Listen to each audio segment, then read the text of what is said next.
Hey guys, it's Tim from Bench Revolution Bike Shop in Odessa, Florida, and today we're going to talk about basic bike maintenance. I'm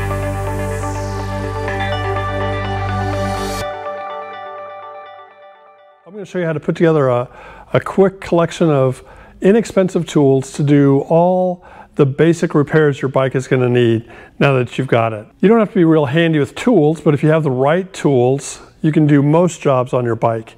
The trick is making sure everything stays the way it's supposed to be now that you brought your bike home.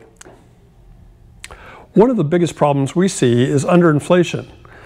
Most people rely on just these two things, but I'll tell you what, your fingers lie to you.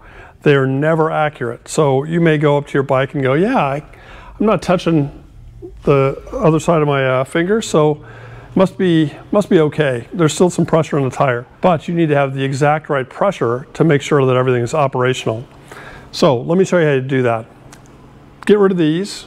Actually, you should probably keep those, but you need to find yourself one of these air pressure checkers. Now this is one that we use in the shop, but it's not necessary to get something, digital. It could be the analog type or anything that'll work. So the way this works is you just check it, and in this case we've got 2.5 bar, 35.5 pounds. Now these tires are supposed to have 70 pounds of pressure, so we're going to get either a pump with a floor pump, ideally with an air pressure gauge, or we're going to get a compressor and maybe a fitting. It doesn't have to be this shop level kind of compressor, but something with a head that'll do the right valve for your bike, either Presta or Schrader. So we're going to just put some air in the tire.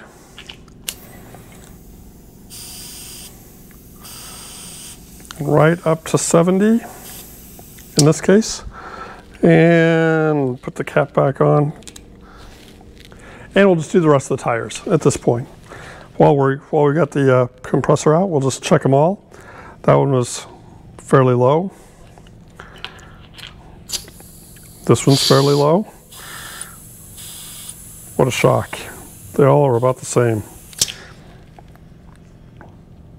I see people come in all the time and go, hey, my bike's not quite as fast as it used to be.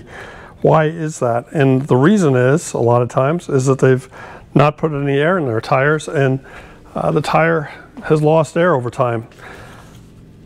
Bike tires aren't like your car tires. Car tires tend to not lose a lot of air. Maybe once every season you have to put some air in, but these are much different. They're relatively small tires under relatively high pressure, so they tend to lose about 5 to 10 pounds of pressure per week, believe it or not. So that's one thing you should do to check your bike before we ride. Keep your tires inflated. It's one of the best ways to keep your bike healthy. So your first tool is a bike pump or an air compressor. That would be one you're going to use all the time. Next is one you hope that you never use, but you should always have with you, and that's a set of tire levers, just like this. If you're interested in how to use these, you can check out this video that I've already made. Check it out here, or in the link below if I'm not smart enough to figure this out. Tire levers you should always have with you. Wrenches are another good tool. You can get a multi-tool full of the right metric wrenches that you need from Lowe's or Home Depot for around $10, or you can get fancier specialized bike tools like this. These are park tools. This is what we use in the shop. They're very good.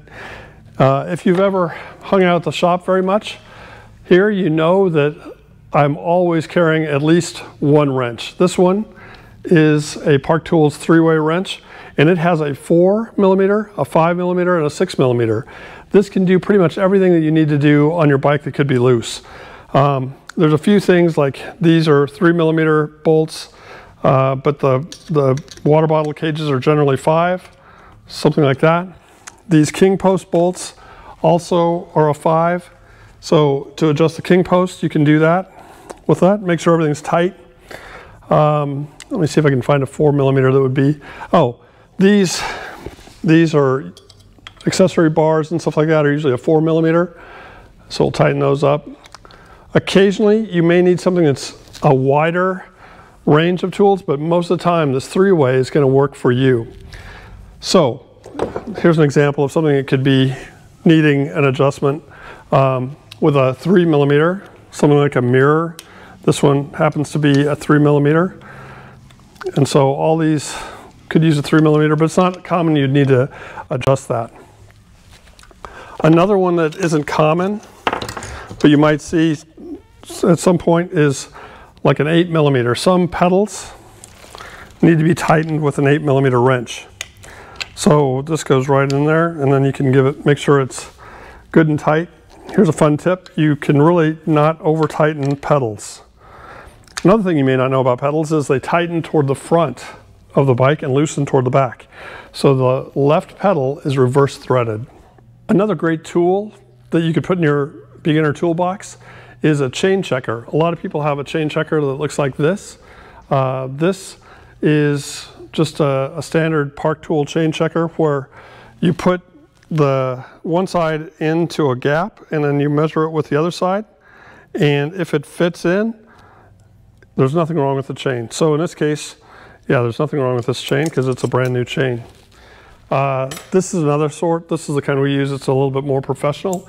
It has a arm that moves back and forth to put tension on the chain to see if there's any kind of wear. And what a shock. It's a new bike, so this is all very, very good. But I'll show you a secret, another way of doing it, that with a tool that you probably already have at home. And that tool is a tape measure.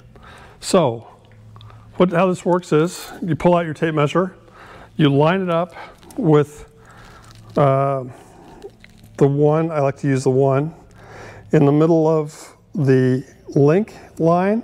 Then you go out to 13 and you can see exactly where that lines up. If it lines up correctly, each link should be 1 inch. So after a foot, it should be right at that inch line. If it's not, then your chain is maybe wearing a little bit.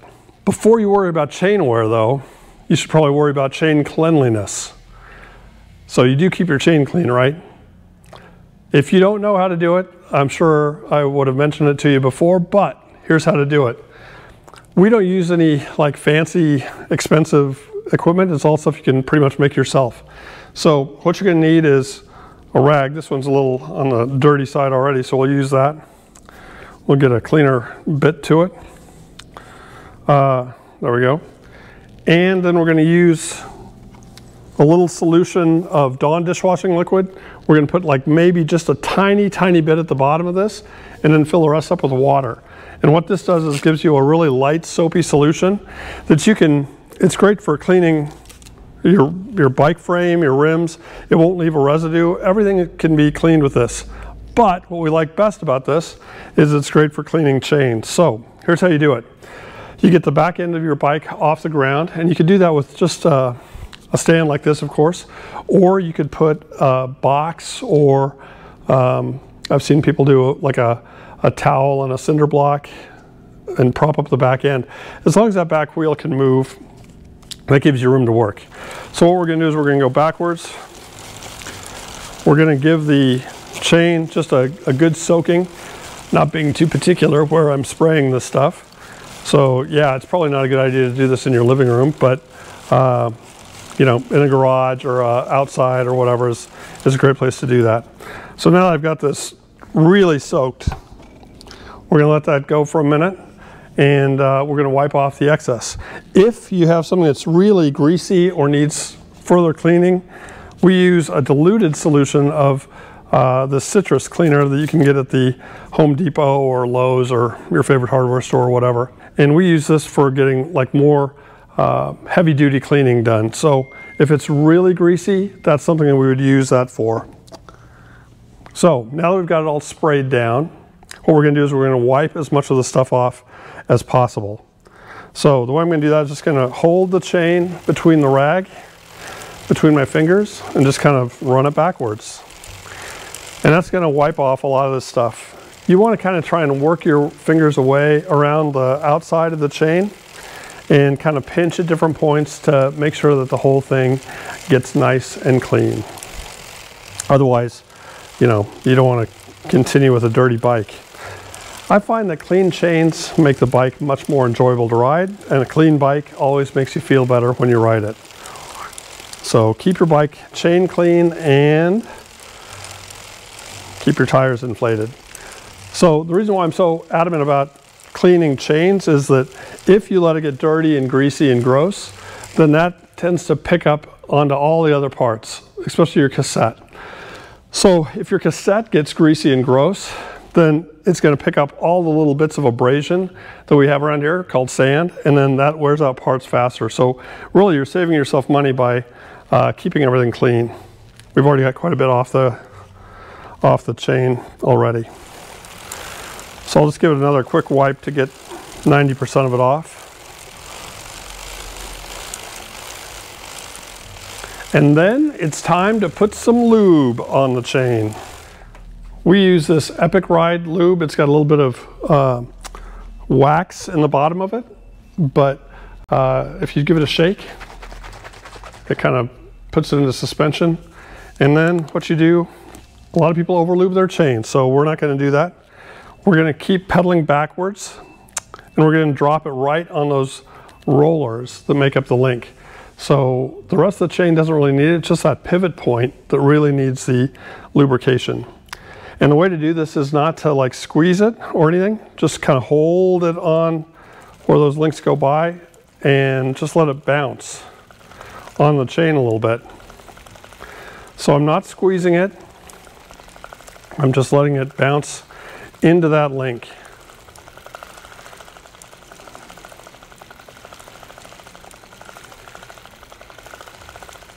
And we go around a few times. You don't have to be too long about this, but you want to go around 3 or 4 times on this system so you get all the chain lubricated. Then we're going to put our lube away and not put any more on, okay? So next, and I'll use a clean rag to show you how this works.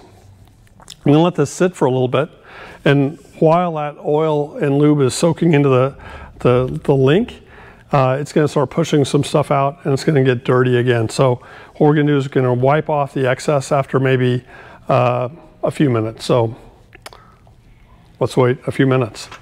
Another tool you may consider is one of these 3-way socket kind of things. So if there's bolts that have locking threads on there, you may need both this and this to tighten that up. So if you have both, it gets real easy to tighten or loosen those things because you're holding it with this socket. You know, it's not a bad idea to clean off the rest of the bike, derailleurs, tubes, chain tubes, the frame. Just give everything a good wipe. Oh, okay, so it's been a few minutes. We're just going to wipe off the excess. No magic here. We're just going to use a different rag to show you how much of that stuff is going to come out. And like I said, this is one of our demo bikes, so even they require some maintenance every now and then. And what we're trying to do here, I know it seems counterintuitive, but you want to wipe off as much of that lube that you put on as possible. The stuff that it needs is already inside that link. So this is what we're going to do. And it's the same sort of thing. We're going to work it around the outside of the chain and get as much of it off as possible. And you may want to do this actually at the time like I'm doing, but also maybe give it a day or two and then go back and do it again. Because a lot of this stuff, the lube kind of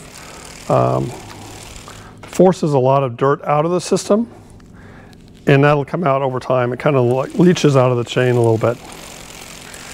So I'm just going to give that a good cleaning as well. It seems like a lot of backpedaling, but there it is. So you can see here that I've gotten quite a bit of dirt and grease off that chain, and now it is beautiful and clean. If you could see my finger close up, I'm sure you'd be very impressed about how clean everything is. So you can always get more complicated tools. You know, there's tons of specialized bike tools that you can get, but as a starting point, this is what I recommend. Get yourself a good floor pump with a gauge, tire pressure gauge. Get some tire levers and know how to change a spare tire into a spare tube. Get a set of wrenches. Doesn't have to be a lot. Could just be 3 like what I've got, you know, like this, or it could be a whole set. But if you have something that you can ride with, it's even better. You can buy a multi-tool for, you know, 20, 30 bucks that has all those wrenches, and will sometimes include a chain tool that looks something like maybe like this to help you break the chain or pop the chain. If you do break the chain, you can repair it, but that's a whole nother world. A lot of people, you know, I could explain how to do this, but without the pins or the quick link, you're going to be stuck anyway. So I kind of recommend just going basic. You know, get yourself a 4, 5, 6, and maybe add a 3 and an 8 if you need it. But this is going to cover most of your repairs, and so this will help keep you on the road, keep you from having to come into the shop too much to have us do it, and it'll get your bike in great working order. I hope you enjoyed this overview, and I look forward to seeing you at our shop in Odessa, Florida at Bent Revolution. Thanks.